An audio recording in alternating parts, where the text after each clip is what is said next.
This is an extract from the Leader podcast by the Evening Standard, hosted by me, David Marsland. To hear the whole thing, search for us on your podcast provider.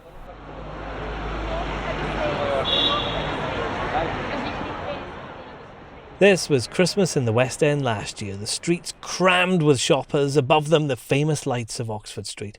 This year will obviously be different. In fact, even the date could change. Switching on the lights early is one of the proposals being considered by businesses in an area that coronavirus has hit hard. Jace Tyrrell's the CEO of the new West End company, which represents 600 firms there, and he's with me now. Jace, just how bad is it there? It's really precarious right now. So we've obviously opened for a couple of months. We had some shoppers obviously returning to the West End, but actually we're still 2/3 down. And the real challenge is the tourists won't be back until 2021. And we have a lot of office workers, only 5 or 10% back, which is a key part of the West End. So really tough time for our retailers, unprecedented actually. And probably this year we're losing probably around £5 billion. And that could be a lot of jobs unless we keep the support going for quite some time for the retailers in the West End. So to get through this, you're going to have to be very creative. I understand one of those things is perhaps bringing forward the Christmas lights switch on.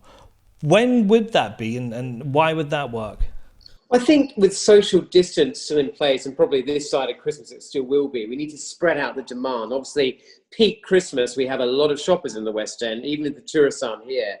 So one idea is perhaps spread out Christmas spending, encourage shoppers to come for a number of times, not do it in one go, think about different times of the day. And of course, the Christmas lights are a massive draw to the West End each year. So actually bringing them forward, perhaps the half term in October could be one of the earliest Christmases ever for the West End Christmas lights. But I think talking to Londoners, there's a real desire to get out, see the West End again. And of course, Christmas and the lights and the windows will be really important this year to give some sense of normality in what's been a really traumatic year for many people. And of course, Christmas itself, with summer being a bit of a washout, despite the heat wave, economically it's been a bit of a washout for the West End. Christmas must be extremely important to businesses.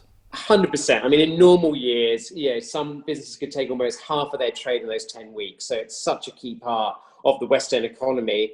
I think also we hope with schools going back and really good track and trace in September, by October and autumn, we'll hopefully have some normality back to the London sort of working pattern, if you like, which is obviously getting into peak November, December. That's really important. Londoners particularly come back and support the West End. A little fact I heard the other day, 1 in 10 Londoners are actually employed in the West End. So it's not just the businesses, it's actually the Londoners who are employed there. It's their jobs, really, if we don't start coming back and really supporting that bit of London. Sadiq Khans has sent a letter to Boris Johnson, which the Evening Standard has seen. He's got 8 proposals in there, including providing targeted support for jobs, extending support for freelancers and the self-employed, all to help the West End. Will those ideas work? Is it the government's responsibility to save the West End?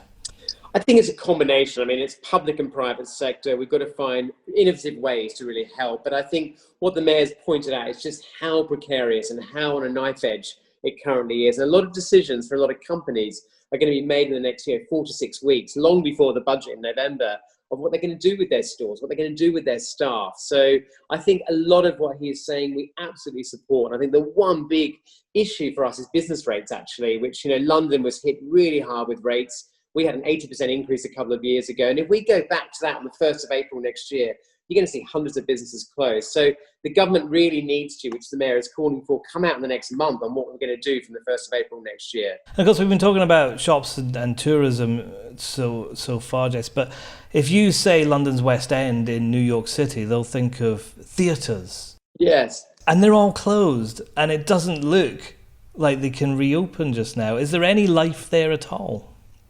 Yeah, I mean, obviously we represent the retailers, but actually the whole West End economy, the ecology is the theatre, the culture, the restaurants, and actually we benefit from all of that. And it's so desperate the theatres can't open. And I think the latest view is probably next year. But I think what we need to get to is actually the government default of social distancing can't be the default. We've got to have really good track and trace, excellent treatments, and then a vaccine.